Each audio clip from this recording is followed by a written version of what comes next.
Welcome on in. We are doing our aftermath of AEW All In Texas with this video. We were going to do it on the pod. Our pod ended up hitting an amount of time, and we wanted to give this a good amount of time. Yeah. So we're doing it now. Yeah. As a separate video. All In Texas was a great show. Longest wrestling pay-per-view of all time. Yeah, but it was beat WrestleMania 35. It was a solid show. There wasn't a single bad match. Yeah, top to bottom. Every match was extremely long, but there wasn't a bad match. There was just a lot of great moments, sad moments, a lot to talk about. Yep. You want to just go in order? Yeah, I'm fine with that. Opening match was the Ops, Samoa Joe, Homeboy. Homeboy? You mean Powerhouse Hobbs? That's my goat right there. I Powerhouse love Hobbs and Shibata, the Trios champions, defending against the Death Riders, but it wasn't really. It was Gabe Kidd from, I think, New Japan. Yeah. He's a bounty hunter or something that Moxley hired. Yeah, no. It was Shibata and Gabe Kidd. No, Yuta? They said it. I don't remember whoever it was. It was just a chop fest in the beginning. Yeah, I think it was Shibata and Gabe Kidd. Gabe Kidd, yeah. They said Shibata trained Gabe. Back in the day, that makes which was sense. pretty Yeah. cool. So yeah, Shibata's been around for a long time. I love Shibata. He's sick. I love this whole team. Powerhouse Hobbs, even though I somehow forgot his name for a second. Love Hobbs. Hobbs is one of my favorite. And Samoa Joe is one of my favorite wrestlers of all time. Yeah. Hard hitting. Really hard-hitting match. It was Chop Fest in the beginning, and then Joe tagged in, and Joe said, "All right, I'm gonna get the momentum up." It just started popping off. I think, honestly, I'm officially declaring the Muscle Buster as my favorite move of all time. Okay, it's so that's valid. Good. I really liked. They were doing the Doomsday Device to Hobbs, and then Hobbs turned it. I think Yuta was caught off the top, and he turned it into a power slam. Yuta and slammed him. Beautiful spot. I loved that spot. Yeah, I love Hobbs. God, they let the Ops get the win, which was 100% the right choice. Absolutely. Yeah. So happy to see that. And then they put a chair. The Death Riders put a chair around Samoa Joe's neck and Claudio the neck. Yeah. They stopped a chair on Joe's neck, and he had to Joe got stretchered out. God, already starting the show on an injury. Shout out Hobbs, Hobbs was hovering over him. Don't know where Shibata was. Yeah, I never saw him again, but Hobbs stayed ringside the entire time. Yeah, it was the right choice. It was a good match to start with. Hard hitting, fast paced. Death Riders making the entrance from the inside the stadium. Yeah. In that massive stadium, it's like, yeah. But yeah, definitely like that the Ops retained the titles. I guess we're moving forward with, there's got to be some type of storyline between the Riders and Joe going forward. The fact that they took him out, I would think. So we've got that. That storyline's never ending. Yeah. We're gonna. I hope they don't kayfabe injury Joe and make them get rid of the belts or anything. Yeah, that would suck. But yeah, so a good starting match for sure. A lot of people thought Hook would show up. Surprisingly, he didn't. Yeah. And then we rolled from that into the men's Casino Gauntlet match. Might be my match of the night. Just because of what it is. Yeah. Just a fun Casino Gauntlet match. Yeah. I wrote down every competitor in order of as did I. So would you like me to hit them? Sure, go ahead. Started the match. MJF and Mark Briscoe. They had the guaranteed spots. They have the feud going into this. MJF's been dogging on Mark Briscoe and his brother and stuff, and Mark made it personal, so he was less coming into this match for what it was. More to get at MJF. Came out with MVP. MJF came out with MVP, yes. Ricochet was third. Ricochet was teaming up with MJF on Mark. Both heels. Heels, yeah. I don't like Ricochet. Ha ha. Why you bald? Why you bald? Why you ugly? Next, I think he was just won it or just retained. He just retained, I think. Yeah, just retained. Bandito, the Ring of Honor World Champion. I love his mask, man. Yeah, he is a cool mask. He might have one of the coolest masks of all time. Bandito's sick. Your boy Takeshita came out after that. Love Takeshita. Yeah, he's sick. After that was Mystico, FKA Sin Cara, fans. He has like a slow, Nice, like smooth, calm, song, serene, and the fans yeah. were loving it. They were singing it. Yeah, it was cool. Mystico's entrance was cool. Mystico re-sparked some stuff with MJF because they had beef in the past and this and stuff.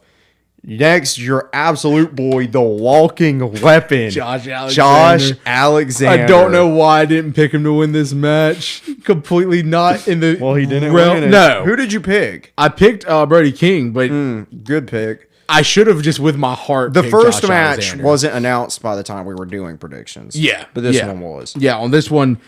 But again, it was an announced match that we didn't know the participants. So We knew 3 participants. yeah, I picked MJF. You picked MJF. I took a didn't shot think in the he dark would with win, Brody King. But I got a point for it. Yeah, for sure. Which I am the predictions champion. I retained it over the weekend. Yeah. If you're watching this and not the pod. So Josh Alexander, my boy. Josh Alexander. Complete team up with Takeshita the entire Next, time. I wrote that like Takeshita, big boy. I love when he goes over the ropes and stuff. Yeah. So sick. Anthony Bowens was next. Anthony Bowens not with Max Caster or anything anymore. Yeah. It's been like that for a while. And he had a nice little pop off when he got in. Yeah. He's always been good in the ring. Yeah. Next, our boy, Roderick Strong. What a legend. Sadly, he took the pin in the end. Of all these people he had to have But Roddy Roddy take it. was freaking chiropractic out there in the beginning, just dropping everyone on their back. Roderick Strong is like a top 5 in-ring wrestler in AEW. Valid. That like AEW, like no, you're not there if you're not good in ring. Yeah, but for like sure. Roderick Strong, man, Beast. love him. Next up was your pick, Brody King. When he came out, I was like, okay, my pick's in. Now let's just make sure we get the dub. There ain't nobody like him. No.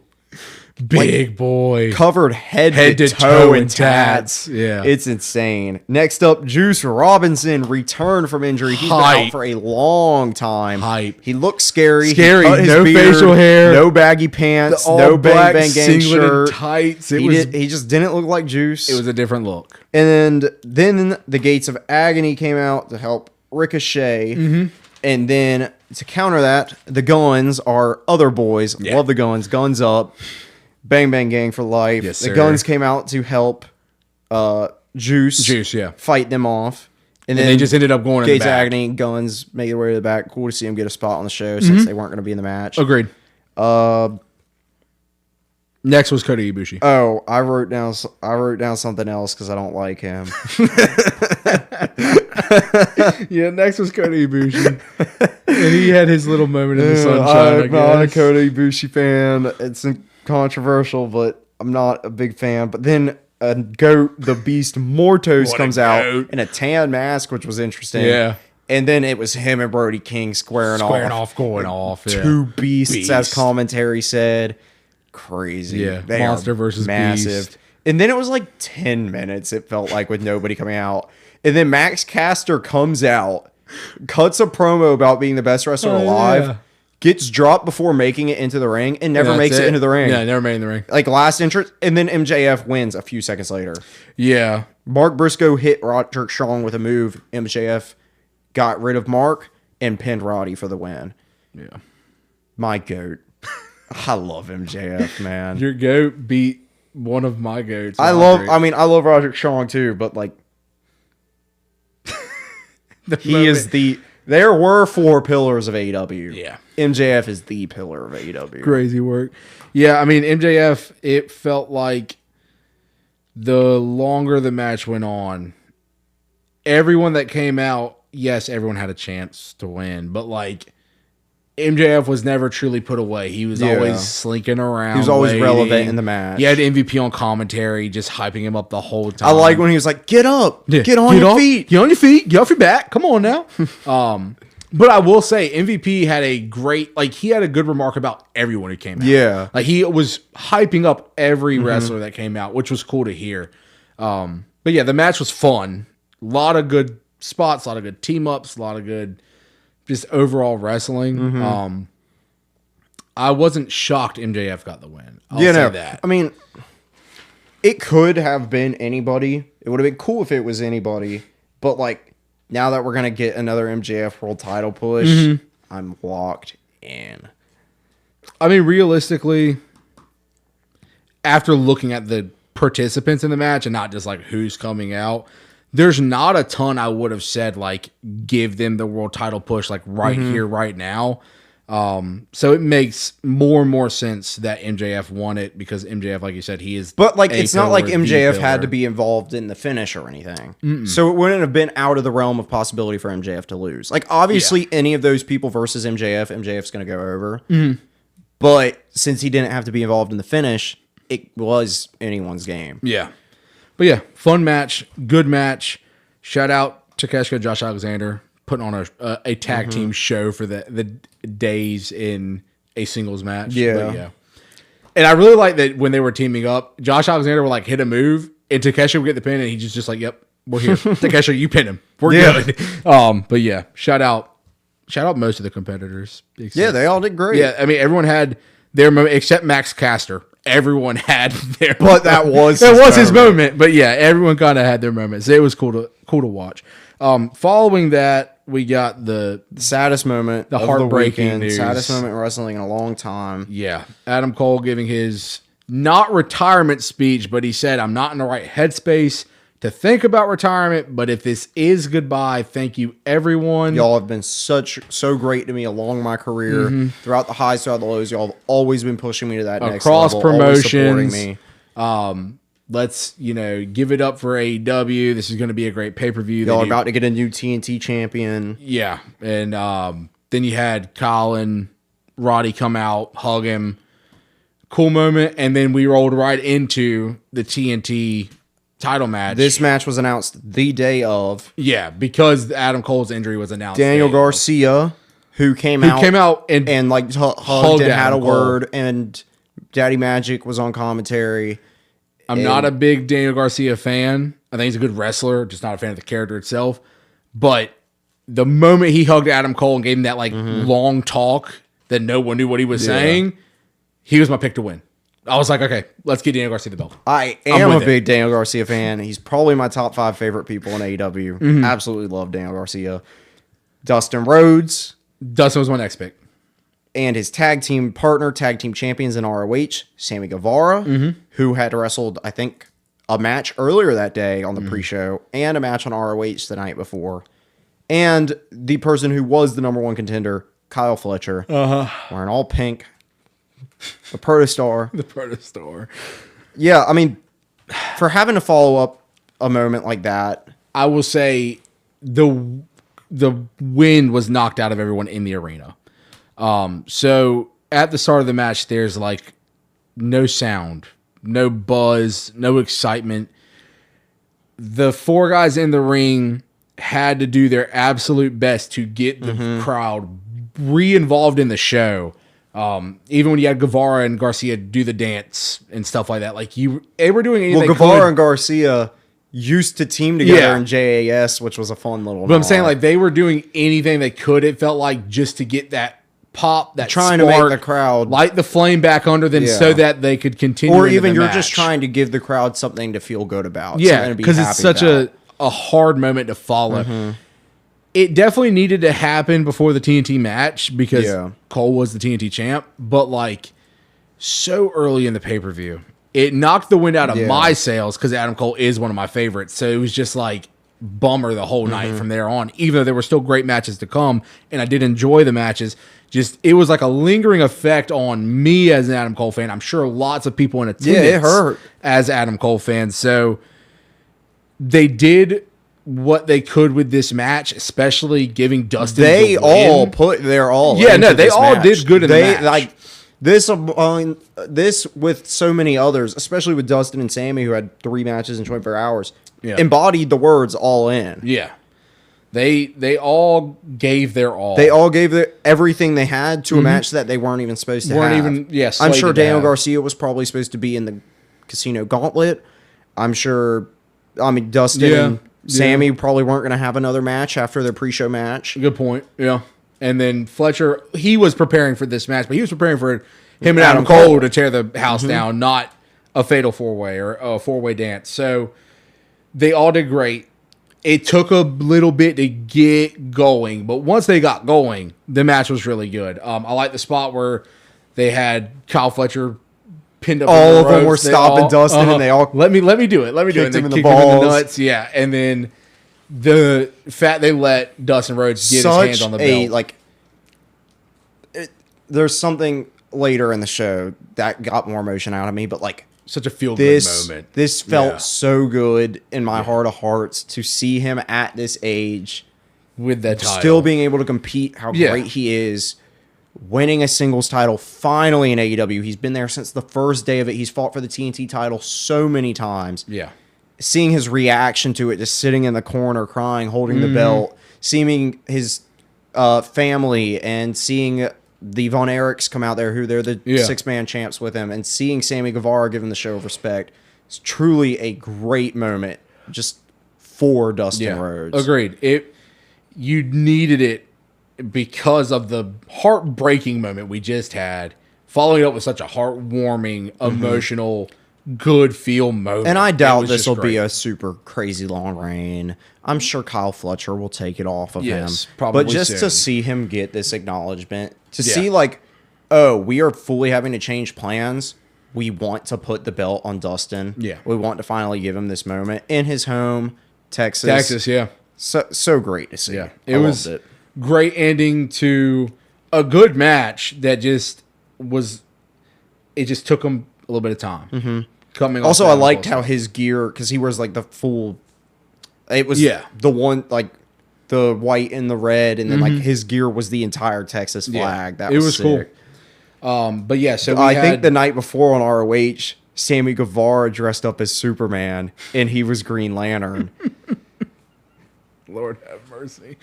But yeah, we had the feel good moment with that. Going into, we had Young Bucks versus Ospreay and Swerve.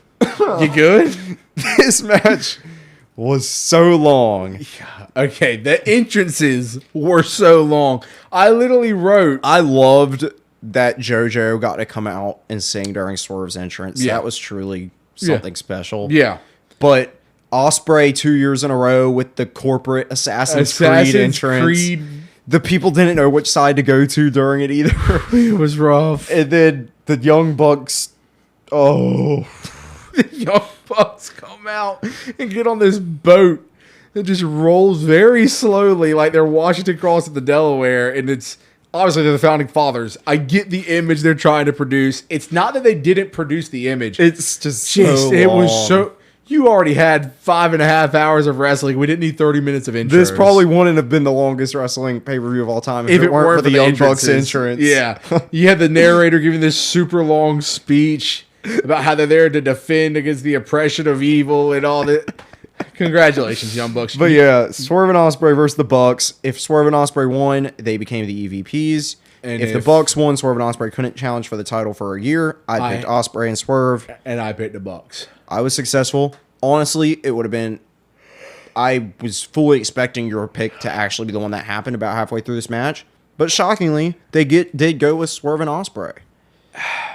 After about 20,000 false finishes. I felt my pick was doomed from the get-go because the Bucks put on such a masterclass of tag team wrestling to show the inexperience of Ospreay and Swerve as a tag team. But once you got past the 50 Ospreay and Swerve false finishes, I was like, okay, so they are going to let the Bucks win. And then a few minutes later, because this match was an hour long, it felt like it might have actually been an hour long. I didn't time it, but I wouldn't be shocked. And then a few minutes later, it's like, okay, no, they are giving it to Swerve and Ospreay. Yeah, I don't know. I just feel I'm really interested to see what they do as EVPs or see if it's even important at all. The whole thing was like the fact that they get involved in all these matches and causing interference here, causing interference there. They were specifically about Moxley at one point talking about it. And then later on in the show, they still came out and helped Mox. Like them being the EVP or not being the EVP, they're still going to be the Bucks doing heel work alongside other heels. I get the story. But now they don't have power to make matches. I'm assuming they're going to run with the story for like a month or two. If I were them, I would have the Young Bucks start like, turn their characters into, like bum Baron Corbin. Oh, yeah. Like depressed, cool. Like, getting kicked out of the arena, wearing dirty clothes, not shaving, not looking good. Yeah. Yeah, that's what I would start doing. That would be pretty cool. Overall, yeah, 1,000 false finishes. I'd like to see like Ospreay and Swerve have it be like it's against the rules for the Bucks to be allowed into the arena. Yeah, that would be pretty cool. Sneaking in like costumes and crap, buying tickets. See him sitting at ringside and stuff, like peering out and stuff. That would be pretty cool. But yeah, there was a lot of cool spots, a lot of like exciting, shocking moments, a ton of false finishes. I didn't like when they had them hung up on the ropes because they didn't have them attached by anything. They could have just pulled their arms per down. usual, as most things happen in a wrestling ring. Yeah, but like that one was like, ropes. Yeah, really? You had the super kick fest on Ospreay, and then Swerve got in front of him. Like, I'll take the hits for him. Super kick to Prince Nana. Not a fan of it. I literally wrote "boo" in all caps. But yeah, overall, it's super long match, a really good match. And then Ospreay and Swerve get the dub. Yeah.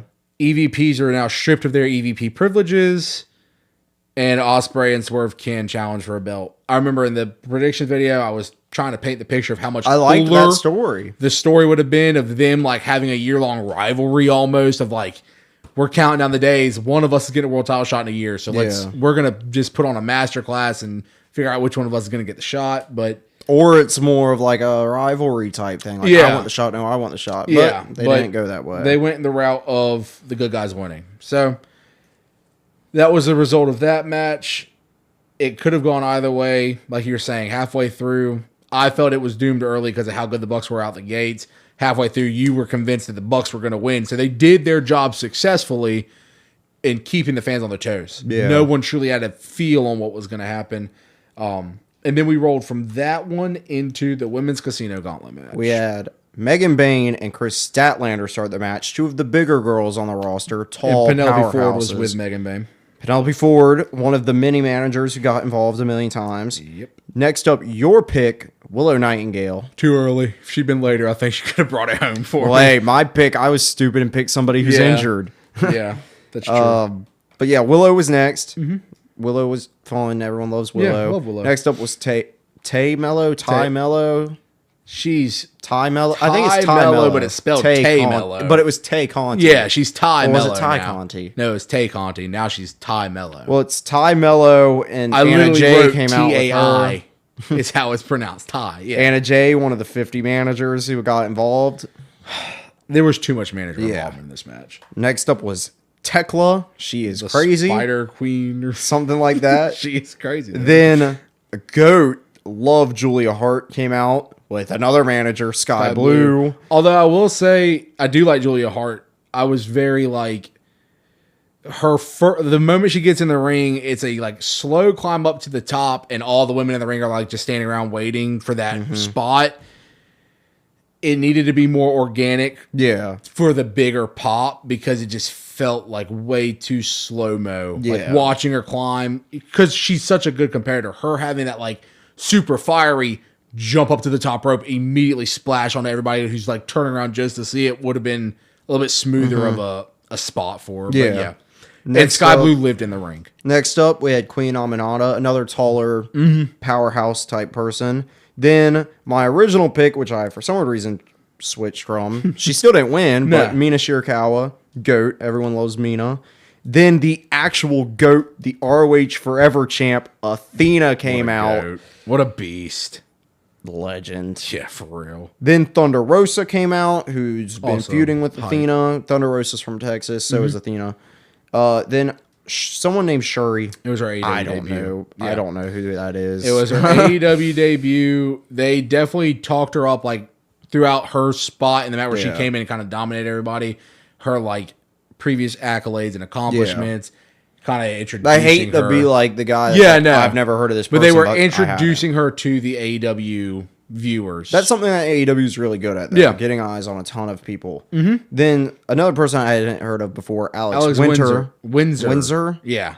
My bad. They had beef. They had history.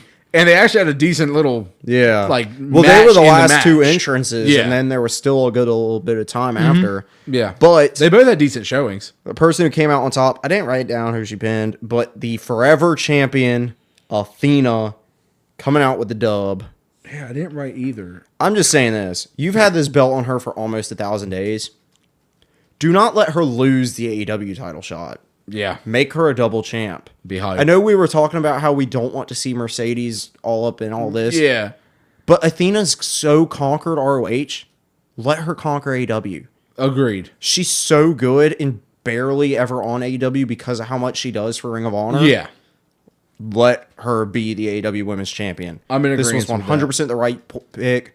I don't know why I didn't really think about it. I guess it's because she is the ROH champion is why I didn't pick her, but let the Forever Champ win the AEW title. She's the longest reigning champion in ROH history of any belt. And do not, whether you're letting her win the AEW title or have plans of her being more featured on AEW product or whatever, do not let her drop the belt, ROH belt. No. Because of this. Never. Yeah. Genuinely. Yeah. When they say she's the Forever Champ, that's what it should be. Forever until she retires. I'm with that. Yeah, Athena's such a legend. Love her. It was. I disliked the women's casino match more than the men's, solely because the managers. Way too much manager involvement. I get it. It was stupid because these people are wrestlers. Yeah, just if you're gonna have the match, if you're gonna have the show be 1,000,000 hours long, or even the fact that the duration of when people come out is random. It's not the same amount of time. Yeah, so you could do just like make 30 it shorter seconds. and send out more people. I agree with that. Because they're going to be in the ring anyways. They're Yeah. going to be involved in the action anyways. Actually had their name pop up on the board and let their music hit. Let them come down and be a part of the match. They're still going to team up with whoever their partners are. Yeah. The result's no different. Let them come out at the same time. I don't care. I'm fine with that. But yeah. Like, there's no real rules to this. Yeah, no. I mean, it's not like there was no DQ to the match or anything like that anyway. So I get use whatever abilities you have to make your chances greater of winning. I get the thought process. But these people should just be in the match. Sky Blue just comes running down. Sky Blue, Anna Jay, and Penelope Ford have been AEW OGs at this point. They deserve to be in the match. Like, Sky Blue lived in the ring. Yeah. She was never on the outside cheering on. She lived in the ring. They were all just in like casual clothes. Yeah, it was weird. But yeah, so we moved forward from the women's gauntlet match or casino gauntlet match to the tag team 3-way dance. We had Hurt Syndicate as champs versus Jet Speed versus Christian and Nick Wayne. A lot more to talk about after the match than during the match. I will say this. Watching the entire match, this was Hurt Syndicate versus Jet Speed with a sprinkle of Nick Wayne and a sprinkle of Christian. I truly think the only reason they were involved in this match was for the end. Because... Well, they were added late. Yeah, like... Jets... Like, I feel like... When we did our predictions... I was prepared, like, I had everything wrote out, and it was Jet Speed versus Hurt Syndicate, no Christian, and Nick Wayne. And then they got added to the match, like, very shortly before we actually did our predictions. Yeah. Just watching the match, I felt like it was, and not like a diss on Bobby, but, like, it was literally Shelton versus Jet Speed. Like, in the ring the entire time. The occasional, like I said, tagging from Nick Wayne, he hits a move or gets hit with a massive move, tag out immediately. Nick Wayne was there for massive spots. Yeah, and that was his apron spot and stuff. But in terms of Hurt Syndicate versus Jet Speed, which is what I'm going to call this match, it was a decent match. I mean, it was a solid match. The right pick, of course, won. Yeah, Hurt Syndicate. Yeah, don't let him drop the belts. I love that MJF and MVP were out there when they won, especially seeing MJF with him was so funny. With him holding like his contract and stuff. Yeah, it was cool. FTR was at ringside, like on commentary because they beat the Outrunners in the pre-show. Yeah, so and again that was also just for the final spot. Yeah, of the end result of the match, which I get why it was here in the show. I get why it happened at the show. I get what was going on with the show. I just feel like with the result being Hurt Syndicate winning, Jet Speed losing, Christian and Nick Wayne losing, there was like... But Christian was the one pinned, right? Yeah. So Christian was really here to get pinned. He was there to get pinned and then get dropped. Like, yeah. It was... The match is almost designed solely to propel that story and not even really the two other teams that were involved that were actually the competitors of the match. Yeah.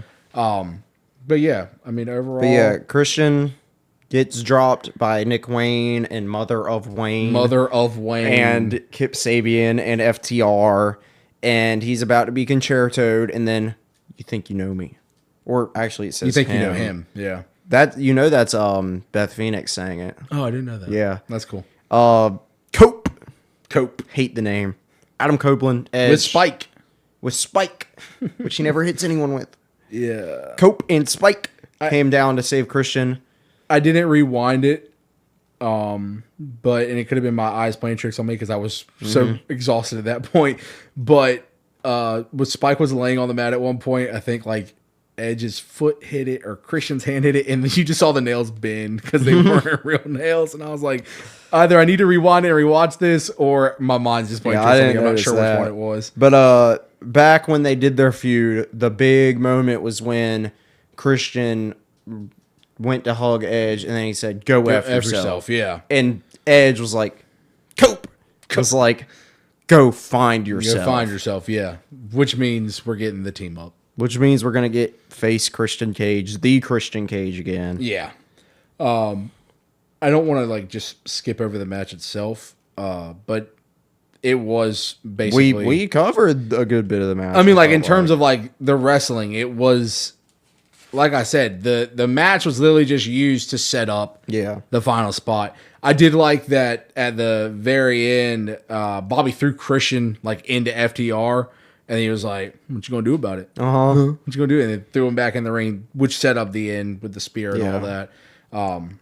But yeah, that was the last match before the triple main event. Toni Storm banger defending her women's championship against Mercedes Moné. Banger. Banger. Boom. It was a 5 big booms for this match because it was a banger. Toni Storm. I had Toni Storm. You had Toni Storm. Yes, we both picked Toni Storm was the right pick. Agreed. We did not need Mercedes with another title on her. I love Toni Storm. She's truly redefining the game constantly. It was sick. Mercedes entered with a massive like robe, and it had every single person. I guess she's defended the TBS title against. I think so, yeah. Like everyone, like Britt Baker was on there and stuff. It was sick, but I mean, nobody does it like Toni. The one thing I did not like about this match, it is such a random small point, but at some point they were fighting outside the ring. Mercedes gets back in, Tony's still outside, and Mercedes tells the ref to count. Ref starts counting, Mercedes sitting there, and then she goes, "Wait, I can't win if she's not in here." And then goes out to get her. Like, Mercedes, you are a vet. You've been at this game for so long. That was the most dumb spot Mercedes is so used to defending a belt instead of fighting It was like, that was totally small, minuscule part on this banger. You didn't have beef with when Toni Storm smooches up on Mercedes? Nah, it was what it was. AEW loves to throw around the smooch. Yeah. Jade Cargill used to hit it a good bit. Yeah, Toni can do whatever Toni wants because, like you just said, she's redefining the game. Toni gets what she's Toni freaking wants. Taking no prisoners until she loses to Athena. I'm here for it for sure. But yeah, this was a banger of a match. I mean, you had what's my boy's name? Luther? Yeah, Luther gets kicked or dropped by Mercedes and then just isn't there the whole match. But at one point, he picked Toni up on his shoulders, like ran her into Mercedes. Toni had like a press conference that like a lot of people loved because she was like saying like "Go F yourself" to some people, thanks to some people. She was like, "Thank you, Luther, for always being there when I don't need you." He was my boy that match for sure. The whole picking her up and helping her with the move and then just getting destroyed. It was hype. But yeah, this was a banger in my opinion. Like match wise, it was the best of the triple main event. Moment wise, wasn't the best moment, but match wise, this was great weekend for women's wrestling. Absolutely, and I'm sure. I mean, you know, they all know each other, they all talk to each other, But I'm sure the fact that Evolution was happening, these two said, we have to put on a masterclass. Yeah. And they did. Mm-hmm. It was a banger. And I like Tony Storm's lost at the last two Evolution. Not Evolutions. All Ins. All Ins, yeah. Revolution. It was good to see her win here. Yeah. It was very nice to see her win here. But moving forward, we had Okada versus Kenny. Wrong pick. Wrong choice. Pick. Yeah, agreed. Kenny Omega should have won. Yeah, I'm not going to disagree with that one. This match was a bad case for me of too many kick out of finishes of the match. I can agree with that. It should have been better than it was. Yes. I know that they are phenomenal rivals. I know they have history. And I know everyone on Earth was excited. Who knows Kenny and Okada was excited for this match. I think it was, in terms of what it should have been, a letdown. Not that it was a horrible match. I don't think there was a horrible match on the card. But for it being in the triple main event. Yeah. Right after following Tony and Mercedes. Yeah. I expected this to probably be the best wrestling-wise match I've seen. And it wasn't. Yeah. It wasn't. It wasn't. It was very, very slow in the beginning. Proceeded to pick up pace, but then it did just turn into over-the-top Don Callis involvement and finisher after finisher, V-trigger after V-trigger. V-trigger after V-trigger. Good Lord. Granted, it's not his main finisher. The one-winged angel is, but the amount of V-triggers was insane. And I love Kenny Omega, but that was way too much. Yeah, it was a lot. And just for him to lose, dude. It was the wrong pick. I'm with you on that. We both had Kenny. Yeah, we both had Kenny. But yeah, Okada won, laughed about it, held both belts. I mean, he went after Kenny's midsection the whole time because that's where he would had the. I don't love the new unified title design either. I definitely think the international championship's much prettier, but I did like the first time. I think Kenny got thrown out to ringside. Ref was distracted. Don Callis dropped him. Yeah, he sat back down, and JR just goes, "What's wrong with you, Don?" It was hilarious because the moment I was just not expecting to hear him say that, but it was beautiful. But yeah, it was in terms of triple main event, it was underwhelming. Not that the match was horrible or anything. It was what it was. It wasn't like instant classic. It wasn't like, oh my God, did you watch Kenny and Okada? Yeah, it was just like, oh. It was, okay, Kenny fought Okada. Probably should have opened the show. I wouldn't have opened with it. I would have probably had it like second. Yeah, that's about where I'd put it. Second or third on the card. Not triple main event material. But yeah. All right, so Okada won, unified the titles, and then we move on to... The new unified title is pretty much just the Continental Championship, by the way. Like, it's just going to be contested under the Continental rules of 20 minutes and no interference. Yeah. And I saw someone post something about it, and it's so true. How can you have a title where it's a specific rule where there's no interferences, and you don't just ban interferences in other matches? Yeah. Agreed. How does that work? Yeah, that's valid. Ooh. All right. Moving forward, we had the main event of main events. We had the AEW World Title on the line. Texas Deathmatch. AEW AEW champion Jon Moxley with the briefcase with Marina Shafir. I always forget her first name.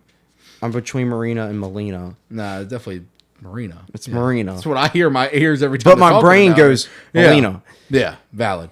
Versus Hangman Adam Page. The heart of AEW, the heart and soul, the beating force of that company. He's not the greatest AEW champion of all time. He's not the greatest in-ring wrestler, but he is Hangman Adam Page. Gosh dang Cowboy it. Shit. I don't always ride with Hangman, but I rode with him this time. I didn't ride with him for the pick, but I was definitely on his side. He was my pick, but like during doing I can't talk. Good Lord. During Swerve Hangman, I was like, oh yeah, Swerve. Whoop him. Yeah. But no, I'm back. I'm back on the Hangman train. That's valid. Yeah. Hangman, they both had bloody spots they both had. Blood and blood and blood. You know, I literally what is it called? The red badge of courage is what they had. I was sitting there and the match literally like the bell rang and my girlfriend said, I'm gonna run and go grab some groceries real quick. I said, you're about to miss a bloodbath. I'm just letting you know. She literally was gone 15 minutes. Came back, they're both just drenched. And I was like, she said, what happened? I said, forks, crushed glass bottles. There's a nail bed in the everything's happened. You missed it all. The fact that the match started in like 2 minutes in. There's a fork. John Moxley's like, and then Hangman's like, I've got one too, buddy. Yeah, just starts beating him in the head. These two people are crazy. The death match. Like, yeah, crazy. And of course, Moxley was so quick to take unafraid to take the bleeding straight off the rip. The dragging through the glass. Yeah, the broken up glass bottles. Shocked there were no Slim Jim tables. But there was the tables with the barbed wire. So much already barbed set wire. up. Yeah. So much barbed wire. AEW, I'm shocked there were no tacks. They picked the glass. The glass it's over the not tacks, an AEW match without barbed wire. I was like, in terms of like when they were showing like the ring and all that with the walkouts, you already had the table set up with the barbed wire and all that. So you knew someone was going through that. I feel like because you had the barbed wire already there, it would have been cooler to use a different, like, unique weapon when Hangman had, like, the little strip that he used originally and all that, or tried to use, and then Mox, like, dragged it across his face and all that. Or maybe he did it to Mox. I can't remember now. There was a ton. There was a lot. But, yeah, there's a lot of barbed wire. And then you had the freaking chairs set up like that. The power bomb to Mox on it. I was like, oh no, I don't like that. Yeah, off the top rope. But then you got interferences, Death Riders and stuff, and then they go to pull the bag out, the plastic bag they were going to put on Hangman's head, and then you get Ospreay. Ospreay came out to stop them. Ospreay came out and got dropped and had to get put on a stretcher, and then Mox told Marina Shafir, he was like, go get me that dang belt. I want him to taste the thing he's never going to have again. Yeah. So this was going to be the first time the belt was opened out of the briefcase. Marina goes to get it, and then Prince Nana pops up and handcuffed her. That was sick. That was goated. And then we got Swerve, and he hit that stupid little smirk. It was like the good job, cowboy type. Yeah. See you later. See you soon, cowboy. Definitely people have been memeing that moment. Yeah, for sure. Yeah, but you had before Swerve brought Hangman the chain. Before he brought him the chain, though, you also had Darby. Oh, whoa, that was before Swerve? Yeah, Swerve giving him the chain was like the very I got it messed up. Yeah. Because Ospreay came out, got stretchered. Darby showed up on a video from Mount Everest. Now he said he's on top of the world, and when I come back down, I'm coming to ruin your life, John Moxley. And then Bryan Danielson comes out. And Bryan Danielson comes out and starts dropping people. Yeah, and then from the Darby rafters, comes down. Like Sting. Propels down. Coffin drop off the top. You could tell he was happy to be back. For sure. So yeah, then... And then they run out with the other two. Yeah, it sets up to where it's just the two involved. And then Swerve came out, bringing the same chain, gives it to Hangman. And then Hangman ends the match the same way he did that last Texas. Texas? Boy, you going to Texas? The last Texas death match between them two by hanging John Moxley off the side of the ring. Moxley taps and Hangman saved AEW. Hangman Adam Page gets the briefcase. And I gotta say, watching this moment of him just sitting there crying, breaking down, opening the briefcase and holding it up with his old theme song playing, with the fans going crazy. This was one of like this touched my heart. That's valid. Like this was like 100%. I love pro wrestling. Yeah. Like great that's feel good moment. There's been so many, I can't remember who most famously says it, but like the people who are like pro wrestling is about moments. This was a moment. Truly a moment. This was probably I think this moment will always be like in the AEW top moments in the history of the company. I can't, like, there's so much great stuff, but like, I don't know if anything's above it. Just seeing his reaction. That was not Hangman. That was Adam Page getting to hold up the belt that he said in something. He never thought he was going to make it back to the mountaintop. Yeah. He thought once he won the title, he was on a constant downhill trajectory. Yeah. And he did some terrible things and horrible things. Yeah. And then he had to save AEW. Which he did. This truly was amazing. He also, between the chaining and all that, he hit a buckshot lariat onto the bed of nails, which was cool too.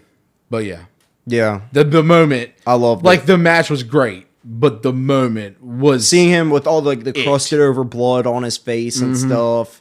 Yeah, after he'd just gone to war, it was amazing. Yeah, it was sick. Congrats, Hangman. See you around, cowboy. I'm hoping for a solid Hangman title run. Eventual cash in by MJF. Because that thing's like money. Yeah. I don't know if I want MJF beating Hangman. It'll happen. Yeah, no, I'm saying me personally. Hey, Maxwell Jacob Friedman, his title run was the greatest one AEW's ever seen. But yeah, so that was the culmination. I mean, that moment was the culmination of AEW. I mean, that moment was just, like you're saying, super impactful, super emotional. Like, that image will always be etched into my brain. It's etched, into the back of your mind. And it was like the perfect ending to the very long but great show that was All In Texas. The music, the moment, the fans, the belt. Oh, and it still had Bryan Danielson's side plates on it. I thought that was sick. That was like, that belt has not been out of that briefcase. That is the AEW title that has not left it. Yeah. That was like, wow.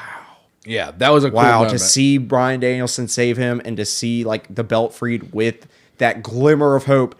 The glimmer of hope underneath the dark briefcase the whole time was that hope of the side plates to the same degree of with all of this. There's always been the people fighting for AEW. Absolutely. Yeah. It's symbolic. And Hangman has won it back. And Hangman has saved AEW. Hangman is AEW. And as they said, moving forward, the new era of AEW starts on Dynamite with Hangman as champion. So hopefully we get a really good Hangman run. Yeah. Tomorrow night for us. Yeah, for us. I'm just saying, like, I'm hoping not just tomorrow night, but like going forward, we get a good, There's a lot to look forward to. Hangman run. Yeah, looking forward to hopefully Adam Cole coming back someday. Not today or tomorrow. Come back, Adam Cole. We need you. Please get well soon, bud. But yeah, that was All In Texas. And we didn't include it on the regular show because we wanted to talk about it. I mean, we talked about it for 40-something minutes. So basically a part two. Do you want me to have this be a podcast episode or no? I'm fine with it being. We didn't do the predictions as a podcast episode. I'm fine with this being separate. Okay. Just straight up all in stuff. But yeah. See you around. See you around, cowboy. This was the second AEW video, but this was the reactions and fallout and thoughts of All In Texas. It'll be a separate video on the channel. This won't be on like Spotify and all that. It'll just be on the YouTube channel. But yeah, we appreciate anyone who watched, anyone who listened. Love to hear your thoughts on All In Texas, on the outlook on what AEW could be coming out of this pay-per-view. Kind of like a mini reset button almost on the company with Hangman getting the belt back. It's that, like Christian was saying, the glimmer of hope. The people still fighting for AEW. So now we're in that moment. What your thoughts could be on what's going on heading forward. Again, thoughts and prayers to Adam Cole. Get well. And anything else to add? See you around, cowboy. Y'all have a good one. Thank you.